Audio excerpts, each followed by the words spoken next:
안녕하세요. 유나이티드를 거주는 남자 정진입니다.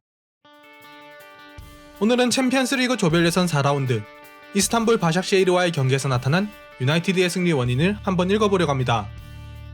이번 경기에서 유나이티드는 4-2-3-1 포메이션을 들고 나왔습니다. 골키퍼로는 많은 이들의 예상과 다르게 딘 핸더슨이 아니라 데야가 선발로 나섰고, 백프라인은 텔레스, 맥과이어, 린델레프, 완비사카가 구성했죠. 중원에는 프레드와 함께 반더백이 선발 출장했습니다. 공격진에는 웨스트브로미치전 후반전에 이어서 왼쪽에 마샬, 오른쪽에 레시포드가 출전했고, 대체 불가 자원인 브루노가 여전히 3회 중앙에서 출전했죠. 원톱으로는 카바니가 맨유 입단 이래 처음으로 선발 출전했습니다. 전체적으로 보았을 때 유나이티드가 경기를 잡겠다는 의지가 굉장히 강하게 느껴지는 선발 명단이었습니다. 지난 바샥셰히르와의 3차전에서 다소 오만한 운용을 하면서 그 대가를 치렀던 유나이티드였기에 이번에는 주전급 선수들을 대거 명단에 포함시켰죠. 이번 경기만 잡으면 파리전과 라이프치히전, 남은 경기들에서 무승부 한 번만 기록하더라도 본선 토너먼트에 올라가는 상황이었기에 이번 경기는 반드시 잡고 가야 하는 경기이기도 했습니다. 다만 4-2-3-1을 사용했다고 이것이 마냥 기존 전술의 복붙이라고 보기 힘들었던 이유는 이번 경기를 통해 많은 실험이 이루어졌기 때문이었습니다. 우선 이번 이적 시장에서 영입된 주전급 영입생인 텔레스, 반더백, 카바니가 처음으로 함께 선발 출전하는 경기가 이번 경기였습니다. 당연히 이적생들의 기용을 통해 솔샤르 감독이 어떤 축구를 구사했는가, 그것을 엿볼 수 있었죠. 동시에 선수 각각의 기용 방식 역시 굉장히 눈여겨볼 만했습니다. 우선 반더백은 지난 3차전처럼 더블 볼란트의 한 축으로 출전했으나 당시에는 2선 자원 정도로 높은 위치까지 올라가던 움직임을 상당 부분 제한하면서 후방에서 임무에 더욱 치중했습니다. 더군다나 그 파트너 역시 마티치에서 프레드로 바뀌었죠. 카바니는 처음으로 선발 출장했고, 그에 따라 마샬이 윙으로 돌아가고 레시포드가 오른쪽에서 다시금 실험적으로 기용되었습니다. 분명 기존의 전술과는 선수 면면도, 전술 운영 방식도 확연하게 차이가 있었습니다. 그만큼 솔샤르 감독이 이번 경기에서 결과 함께 후세를 살려 여러 전술 실험을 하는 과정마저 잡으려고 했다는 것이겠죠. 바샥셰히르의 경우 3차전과 거의 동일한 선발 명단을 들고 나왔습니다. 귀독 골키퍼, 볼링골리, 에프리아누, 슈크레텔, 하파엘의 백포라인 구성은 변화가 없었고, 덴바바, 카우베찌, 비슈차, 튀루크, 외측한 등 미드진이나 공격진의 선수 구성에도 큰 차이가 없었습니다. 다만 지난 3차전에서 중앙 미드필더로 출전하며 좋은 모습을 보여주었던 알렉시치가 코로나 양성 판정을 받으며 경기에 출전할 수 없었기에 그 대신 최근 장기 부상에서 복귀한 샤들리가 출전하였죠. 샤들리가 왼쪽 윙포워드로 출전하면서 비슈차가 본 포지션인 오른쪽으로 돌아갔고, 지난 맞대결에서 우측 와이드 미드필더로 출전하면서 수비적인 임무를 맡았던 튀루크가 중앙 미드필더로 출전하는 변화가 발생했습니다. 경기 전 예상에서 수비적인 메르메드 토팔이 출전하지 않을까 예상했기에 샤들리가 출전한 것은 그만큼 바샥셰히르의 경기 플랜 역시 상당히 공격 쪽에 무게중심이 실려 있었다는 것을 의미했습니다. 실제로 바샥셰히르는 이번 경기에서 지난 경기와는 상당히 다른 전술 접근 방식을 들고 나왔습니다. 지난 경기에서 바샥셰히르는 오른쪽에서 전체적으로 내려앉으며 유나이티드의 왼쪽으로 치우친 공격을 막아내고, 킥력이 좋은 미드필더들의 롱패스와 왼쪽 풀백, 볼링골리의 오버래핑을 활용한 좌측의 수적 우위를 통해 전반전 경기 주도권을 잡았습니다. 그런데 이번 경기에서는 이전 경기와 달리 전체적으로 앞방 라인을 높게 형성했으며 그만큼 공격적인 운영으로 경기를 이끌고자 했죠. 기본적으로 여기에는 유나이티드가 일찌감치 선제골을 넣고 경기의 리드를 잡았기 때문도 있었지만, 바샥셰히르가 본선에 진출하기 위해선 남은 경기들을 최대한 많이 이겨야만 했기 때문이기도 했습니다.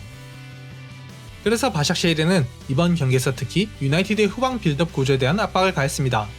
유나이티드의 기존 전술을 막아세우는 방식이 내려앉아 두 줄 수비 간격을 좁혀서 유나이티드의 공격수들이 활용할 수 있는 공간을 죽이는 방식 하나와, 불안한 후방 빌드업에 하이프레싱을 걸어서 공격진에게 공이 전달되지 못하도록 원천 봉쇄하는 두 번째 방식이 있다는 것에 주목한 것이겠죠. 그래서 바샥셰히르는 프레드, 반더백, 맥과이어, 린델레프로 구성된 유나이티드의 빌드업 코어에 각각 선수들을 대응시키며 강한 압박을 걸었습니다. 강한 압박을 통해 상대 진영에서의 실수를 유발하고 빠르게 공격을 마무리하는 플레이를 바샥셰히르가 슈페르 리그에서 상당히 자주 시행해왔기에 그만큼 이러한 운용에 자신도 있었겠죠. 다만 문제는 유나이티드가 기존 빌드업 구조의 문제점을 상당 부분 해소할 수 있는 방법을 이미 찾아내었다는 점에 있었습니다. 웨스트 브로미치전에 나타났듯이 텔레스가 가세하자 좌우 풀백의 밸런스가 뒤바뀔 수 있었습니다. 기존에는 완비사카가 먼저 올라가고 쇼가 후방 빌드업을 돕다가 뒤늦게 올라가는 구조였다면 이제는 텔레스가 먼저 전진하고 완비사카가 제한적으로 후방에서 운영되는 구조가 되었죠. 이러한 좌우 밸런스의 변화는 특히 왼쪽에서는 외곽의 롱패스 옵션을 성공적으로 살려냈습니다. 그리고 이것은 상대가 빌드업 코어에 압박을 걸더라도 그것을 스킵하고 뛰어넘을 수 있는 옵션을 후방에 제공하였죠. 한편으로는 반더백과 카바니의 기용 역시 상대의 전방 압박에 대한 대처에 힘을 실어주었습니다. 기본적으로 유나이티드의 기존 볼란테 자원, 프레드, 맥토미니, 마티치 중 전개 템포를 가장 빠르게 가져가는 선수가 프레드인데 여기에 파트너로 반더백까지 더해지니 중앙 미드필더에게서 전방으로 뻗어나가는 패스가 투터치 이내에서 굉장히 빠르게 전개되었고 이것은 상대의 압박이 제대로 전개되는 것을 막았습니다. 물론 프레드의 패스 선택이 다소 모험적이고 정확성에서 약간의 아쉬움이 있었기에 중간에 끊기는 장면이 몇몇 나오기는 했지만 이 역시 전개 템포가 빠르다 보니 발생한 문제였고 다행히 실점까지 이어지는 큰 위기로 번지진 않았죠. 그리고 여기서 카바니가 아래쪽으로 폭넓게 움직이며 공을 받아주는 움직임을 자주 가져갔기에 그로 인한 패스 옵션 제공은 후방에서 압박을 풀어나가는데 굉장히 도움이 되었습니다.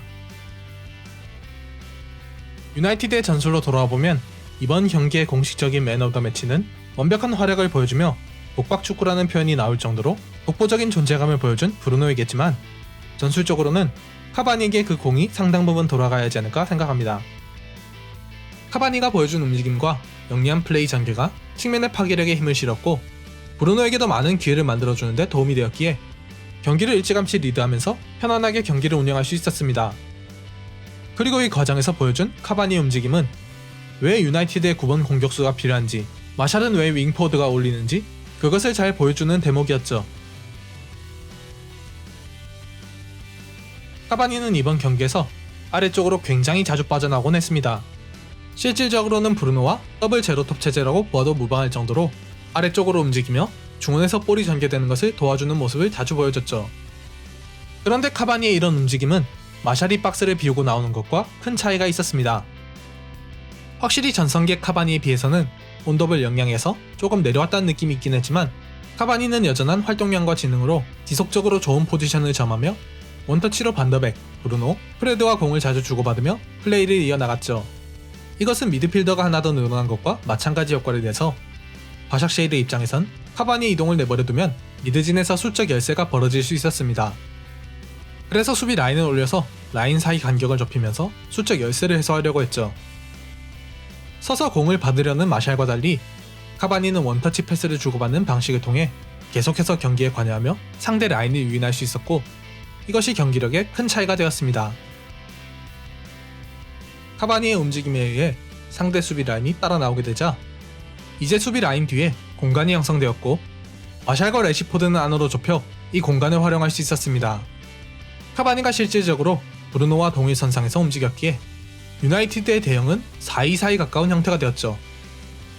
그만큼 상대 백포라인이 수적 우위를 점하기 힘든 상황이 자주 연출이 되었습니다.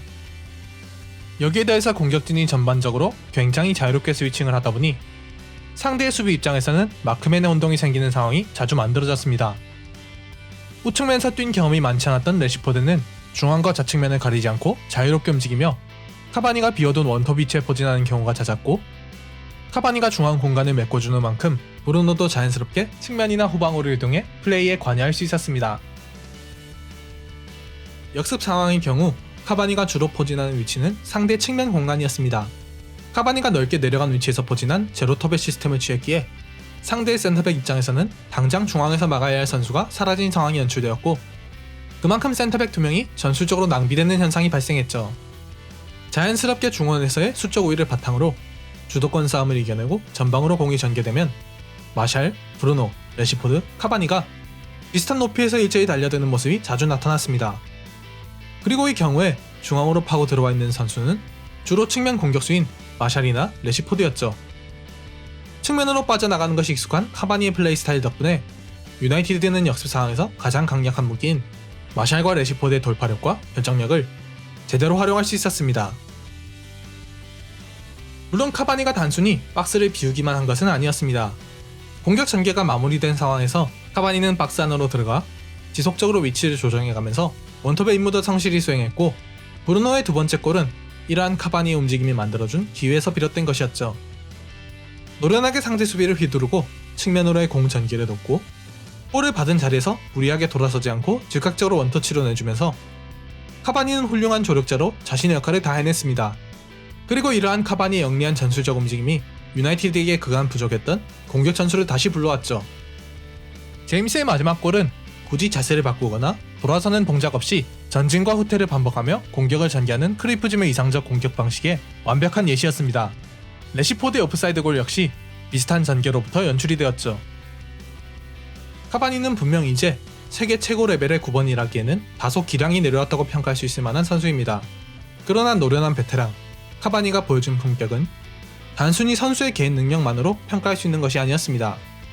역습 상황에서는 측면으로 빠져서 레시포드와 마샬의 전진 공간을 만들고, 수비 상황에서는 아군 진영까지 내려와 압박을 도와주고, 볼 전개 시에는 제로톱처럼 미드필더들을 지원하고, 지공 상황에서는 박스 안에서 움직이기까지 다양한 임무를 수행하면서도 전혀 어색함 없이 그 모든 것을 완수한 카바니의 노련함이 있었기에 유나이티드는 이번 경기에서 승리할 수 있었습니다.